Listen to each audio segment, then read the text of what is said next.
हम लोग solid state NCERT में पढ़ रहे थे, जिसमें कि सबसे पहला टॉपिक हम लोग पढ़ रहे थे कि कौन क्या क्या टॉपिक पढ़ना है। इसमें 5 पार्ट हम लोग देखे थे। पहला पार्ट था सॉलिड, टाइप्स ऑफ सॉलिड।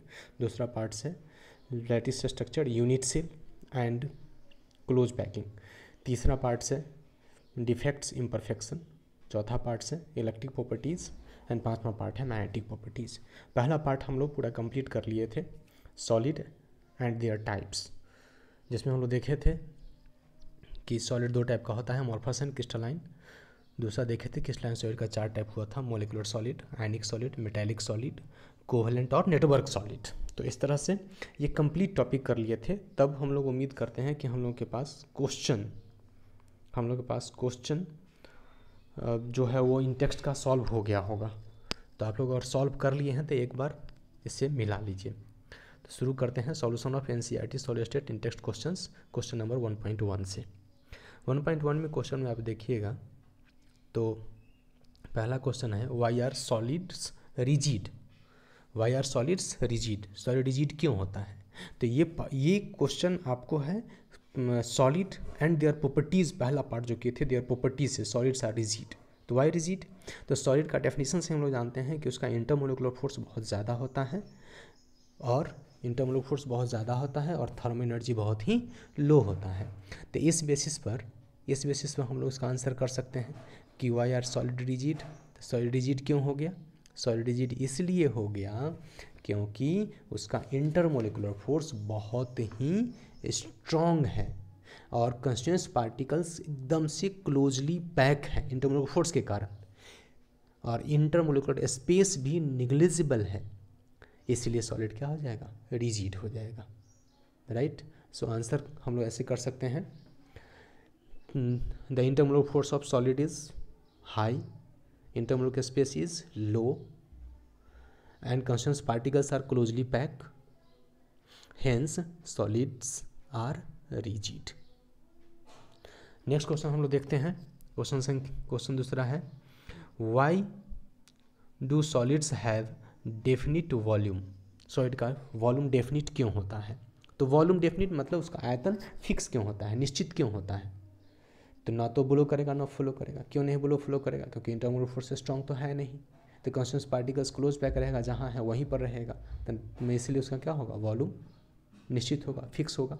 इसका आंसर हम लोग कर सकते हैं कि the intermolecular forces acting between the particles of the solids are very strong and the constituents particles are closely packed, strongly held together. This is why its volume is fixed. 1.3 question है classify the following as amorphous crystalline solids। amorphous या crystalline solid में इसको classify करना है। classify the following as amorphous और crystalline solids, इसको amorphous और crystalline solids में क्लासीफाई करना है। क्रिस्टलाइन सॉलिड्स के टाइप्स हम लोग 4 टाइप्स देखे थे, मोलिकुलर सॉलिड्स, आयनिक सॉलिड्स, मेटालिक सॉलिड्स, कोवेलेंट और नेटवर्क सॉलिड्स।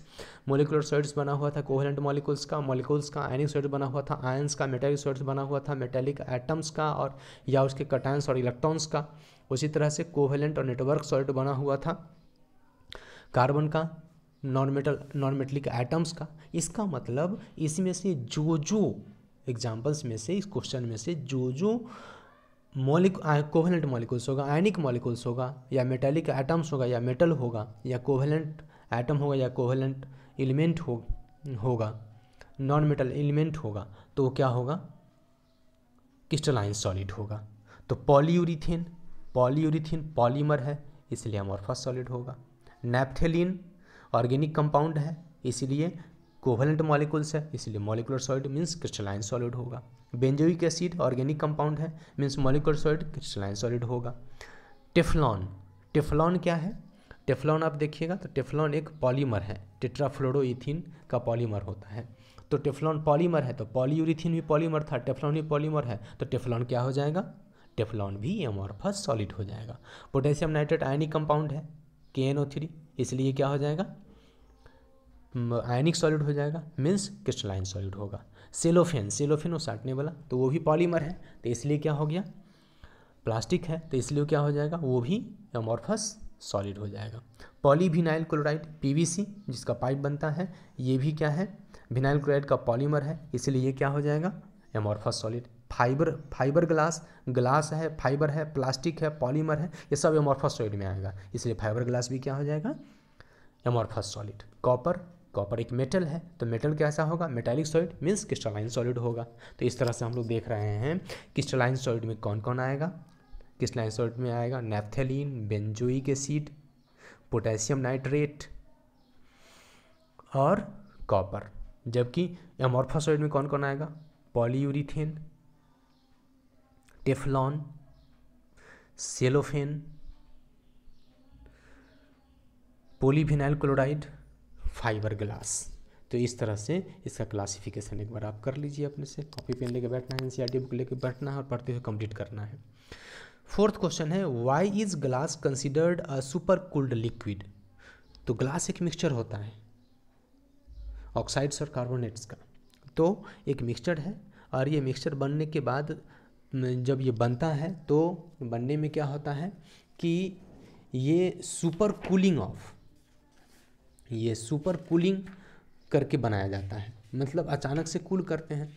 तो जब अचानक से कूल करेंगे तो क्या होगा कि प्रॉपर लैटिस स्ट्रक्चर में नहीं आ पाएगा, तो इसलिए ट्रू सॉलिड नहीं होता है और बहुत दिन छोड़ देने पर ये थोड़ा सा फ्लो भी करता है, मीन्स ऊपर की तुलना में नीचे की डेंसिटी बढ़ जाती है, जो स्लाइटली फ्लो करेगा तो ट्रू सॉलिड तो नहीं होगा, इसीलिए क्या होगा, एमॉर्फस सॉलिड होगा, राइट।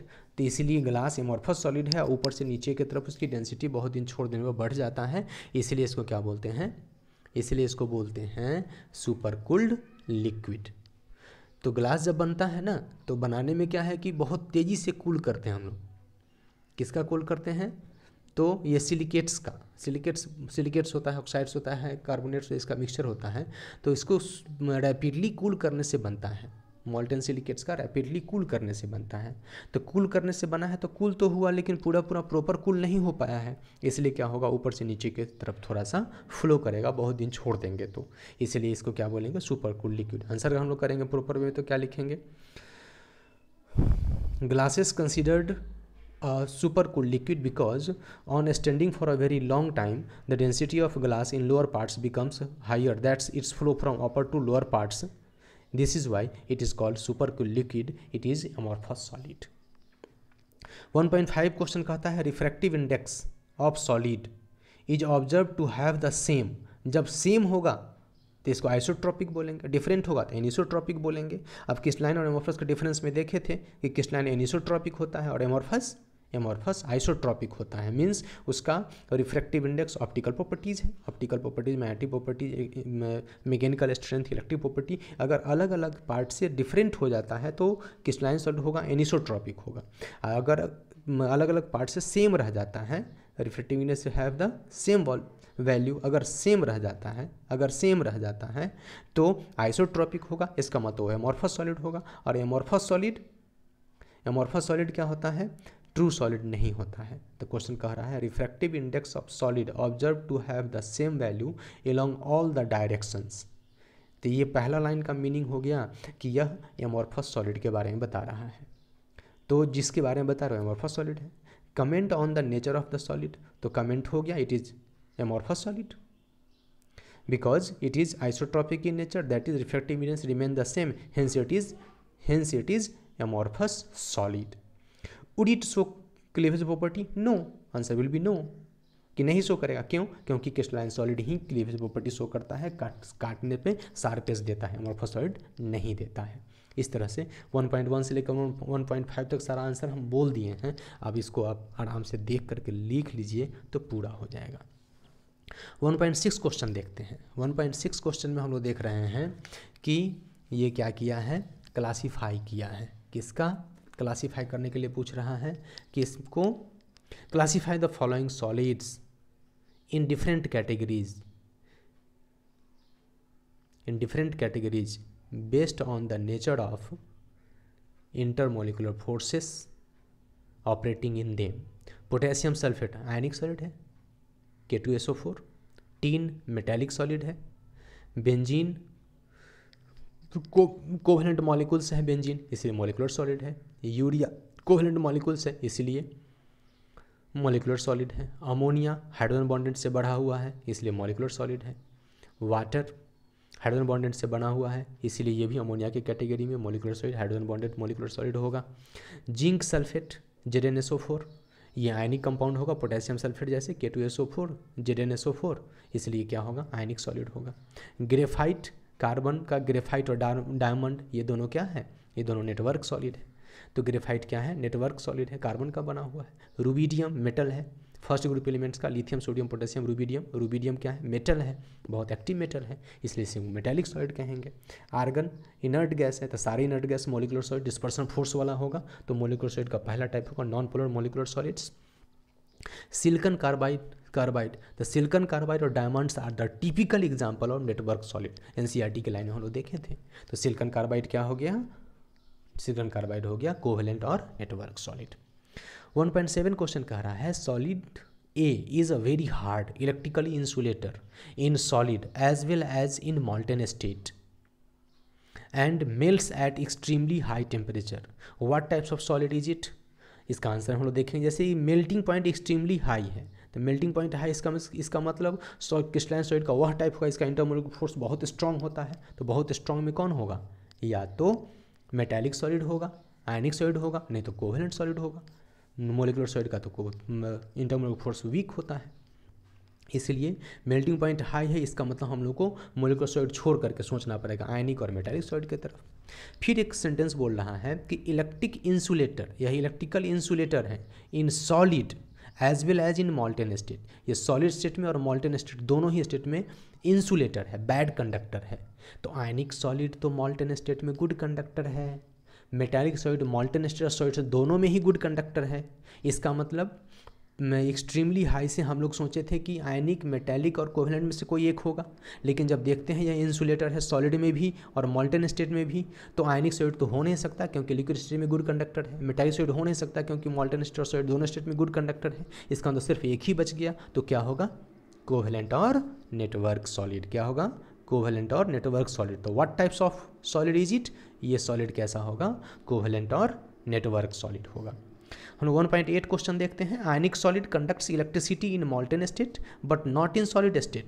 क्वेश्चन रिपीट ऑलमोस्ट होता दिख रहा है। आयनिक solids conducts electricity in molten states not in solid states. तो मॉल्टेन स्टेट में तो गुड कंडक्टर होता है आयनिक सॉलिड्स, बट सॉलिड स्टेट में नहीं होता है। तो सॉलिड स्टेट में आयनिक सॉलिड्स आयंस के बने होते हैं, उसके बीच में इंटरमोलिकुलर फोर्स कोलम्बिक फोर्स होता है, इलेक्ट्रोस्टैटिक नेचर का होता है, इसलिए क्या होगा, इसलिए उसके कॉन्स्टेंट पार्टिकल्स, उसके आयंस अपने जगह पर बिल्कुल फिक्स रहेगा, इसीलिए उसके मूव नहीं कर पाएंगे, फ्री आयंस नहीं प्रेजेंट हुआ, फ्री इलेक्ट्रॉन प्रेजेंट नहीं हुआ, इसलिए सॉलिड स्टेट में क्या हो जाएगा, बैड कंडक्टर हो जाएगा। जबकि मॉल्टेन स्टेट्स में उसके आयंस फ्री हो जाते हैं और वो फ्री होकर मूव हो सकते हैं, इसलिए क्या हो जाएगा, गुड कंडक्टर होगा। तो ionic solids conducts electricity in molten state but not in solid state. Answer हो गया, in molten state there ions are free, that's why it is good conductor in molten state, but in solid state there ions are not free, that's why they are not good conductor of electricity. 1.9 question देखते हैं। What types of solid are electrical conductors? Malleable and ductile. Malleable भी हो, ductile भी हो और electrical conductor भी हो। तो ये सिर्फ एक ही सॉलिड था, कौन था, मेटालिक सॉलिड। मेटालिक सॉलिड की प्रॉपर्टी पढ़े थे। तो what types of solids are electrically conductor, malleable and ductiles? Answer is simply it is metallic solid. यह धात्विक ठोस होगा, ये मेटालिक सॉलिड होगा। तो 1.9 तक हम लोग सारे क्वेश्चन आंसर देख लिए। ये सारे क्वेश्चन आंसर लिखिए, लिख करके कमेंट में नीचे हमको भेजिए ताकि हम चेक कर लें। थैंक यू, टेक केयर, पढ़ते रहिए, लाइक शेयर और सब्सक्राइब करते रहिए।